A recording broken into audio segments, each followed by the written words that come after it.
चलो now let's proceed towards how to calculate the derivative of the respective function.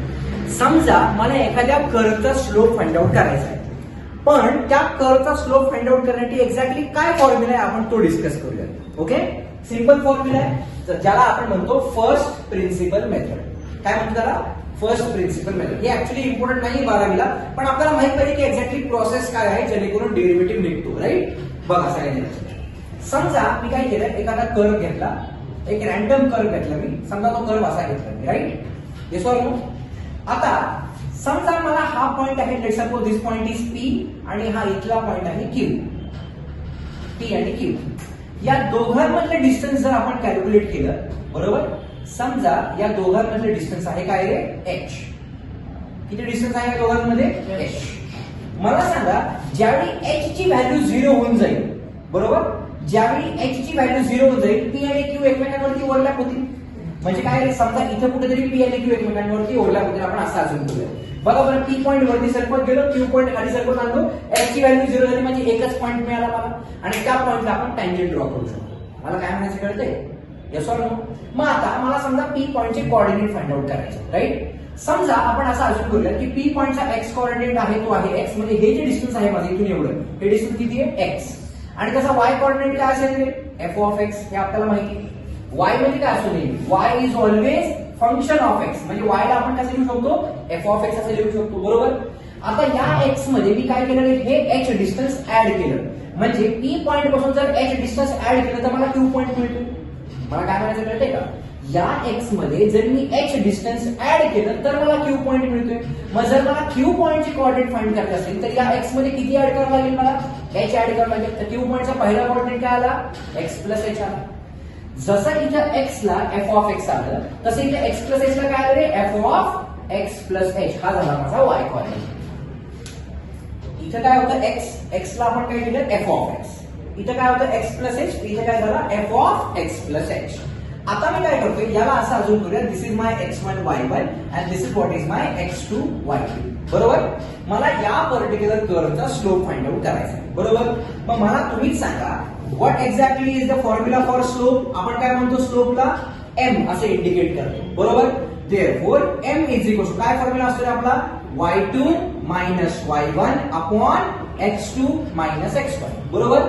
आता हा M म्हणजेच काय सांगितलं मी तुम्हाला? What is M? एम म्हणजे स्लोप, आणि स्लोप म्हणजेच काय असतो आपला? डेरिव्हेटिव्ह. मग आपण त्या एम च्या ऐवजी वेअर आपण काय म्हणू शकतो? M is nothing but what? Your dy upon dx, बरोबर आहे काय? डेरिव्हेटिव्ह म्हणजे स्लोप, मी तुम्हाला सांगितले. मग या एम च्या ऐवजी काय लिहिलं मी? Dy upon dx is equals to, इथे काय मिळालं मला? y2 minus y1 upon x2 minus x1, बरोबर इथपर्यंत. मग जर याला पुढे सिम्प्लिफाय केलं तर dy upon dx is equals to, आता चेक करा, what is your value for y2? किती व्हॅल्यू? तर लिहून घेऊया, it is F of X plus H minus what is your value for y1? y1 बघा बरं किती आपला? F of X upon what is your value for x2? X plus H minus what is your value for x1? किती आहे ती? X. म्हणजे हा x आणि हा एक्स कॅन्सल झाला. So what we are remaining with, it is dy upon dx is equal to काय मिळालं मला? f of x plus h minus f of x upon h असं मिळालं. yes or no?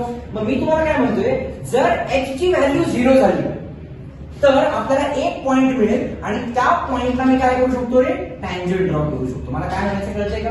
हो की नाही? त्यामुळे h ची व्हॅल्यू 0 होणं खूप गरजेचं आहे. त्यामुळे मी याला कसं लिहितोय? Therefore dy upon dx can be calculated when limit is h tends to 0. h ची व्हॅल्यू ही एकदम 0 च्या क्लोज पाहिजे. मला काय म्हणायचं कळते? म्हणजे आपल्याला फॉर्म्युला काय मिळाला? It is f of x plus h minus f of x upon h. आता जर तुम्ही तसं पाहायला गेलं, h ची व्हॅल्यू 0 टाकली, तिथे काय आलं बघा? f of x minus f of x म्हणजे किती आलं रे? 0 अपॉन h ची व्हॅल्यू किती? 0. 0 अपॉन 0 काय असतो आपला? इनडिटर्मिनेट फॉर्मॅट, बरोबर. आणि इनडिटर्मिनेट फॉर्मॅटला सॉल्व्ह करण्यासाठी आपण लिमिट वापरतो. मी तुम्हाला ऑलरेडी लिमिट आणि कंटिन्युटी शिकवले, येस ऑर नो? त्यामुळे आपला फर्स्ट प्रिन्सिपल मेथडचा सिंपल फॉर्म्युला काय आहे? dy by dx is equals to limit h tends to 0 f of x plus h minus f of x upon h. बरोबर. का x ची व्हॅल्यू 0 झाली पाहिजे? कारण जर मी p वाढवत गेलो आणि q कमी करत गेलो तर p आणि q एकाच पॉइंटला ओव्हरलॅप होतील. ज्यावेळी माझी h ची व्हॅल्यू 0 होत जाईल त्या पॉइंटला आपण टँजंट ड्रॉ करू शकतो. मला काय म्हणायचं कळलं नक्की? शुअर. आता ऐका, इथं मी लिहून देतो तुम्हाला नोट. काय नोट आहे आपली? y इज इक्वल टू काय असतं रे? f of x. बरोबर. ज्यावेळी मी डेरिव्हेटिव्ह घेतो, डेरिव्हेटिव्हला काय म्हणतो आपण? dy upon dx. बरोबर. त्याला तुम्ही काय म्हणू शकता? f dash of x. काय म्हणू शकता? f dash of x. f dash x म्हणजे काय? पहिला डेरिव्हेटिव्ह. एक डॅश आहे ना, म्हणून पहिला डेरिव्हेटिव्ह. यालाच तुम्ही काय म्हणू शकता? y1 पण म्हणू शकता. What is y1? पहिला डेरिव्हेटिव्ह. तुम्ही यालाच काय म्हणू शकता? y dash. What is y dash? पहिला डेरिव्हेटिव्ह. म्हणजे dy बाय dx ला तुम्ही f डॅश ऑफ x पण लिहू शकता, y1 पण लिहू शकता किंवा y डॅश पण लिहू शकता. So as per first principle method, simple rule काय झाला आपला? dy upon dx is equals to limit h tends to 0 f of x plus h minus f of x upon h. हा झाला माझा formula. जर तुम्हाला या पर्टिक्युलर कर्व मध्ये कन्फ्युजन होत असेल, बरोबर, तर मी याच कर्वला कसं ड्रॉ करू शकतो बघा. हे तुम्हाला ऍडिशनल सांगतो, मी सर्वांनी लक्ष द्या. याच पर्टिक्युलर कर्वला मी कसं ड्रॉ करू शकतो बघा. सिंपल कर्व ड्रॉ करूयात आपण. कसा? समजा मी असा कर्व ड्रॉ केला. Let's suppose the curve is like this. बरोबर. या कर्व मध्ये मी एक लाईन घेतली. कुठली लाईन घेतली? PQ लाईन घेतली. इथे P आहे माझा, इथे Q आहे. आणि या दोघांमध्ये डिस्टन्स किती आहे? PQ मधलं किती डिस्टन्स आहे? h डिस्टन्स आहे असं मी असून केलं. बरोबर. आता चेक करा, ज्यावेळी x ची व्हॅल्यू 0 होईल त्यावेळी तुम्हाला काय म्हटलं की p आणि q एकाच पॉइंटला ओव्हरलॅप होतील. मग या पर्टिक्युलर पॉइंटवर आपण काय ड्रॉ करू शकतोय? टँजंट ड्रॉ करू शकतो. Yes or no? हो की नाही? ही काय माझी लाईन आहे आणि या लाईनला पॅरलल मी असं म्हणू शकतो का रे की line is parallel to tangent. बरोबर आहे का रे? म्हणजे मी एक्झॅक्टली अशी टँजंट ड्रॉ केली जी या लाईनला पॅरलल आहे. म्हणजे याचा अर्थ काय झाला रे? जेवढा तुमचा लाईनचा स्लोप आहे तेवढा तुमचा काय झाला रे? टँजंटचा स्लोप झाला. का? कारण मी तुम्हाला सांगितले ज्यावेळी दोन लाईन्स पॅरलल असतात त्यांचे स्लोप इक्वल असतात. आपण ऑलरेडी स्ट्रेट लाईन मध्ये शिकलोय. म्हणजे याला जर एक्झॅक्टली पॅरलल लाईन मी ड्रॉ केली तर ती काय झाली? टँजंट झाली. बरोबर का नाही? या पॉइंट मधून पास होती. म्हणजे जेवढा या लाईनचा स्लोप आहे तेवढाच त्या पर्टिक्युलर टँजंटचा स्लोप झाला.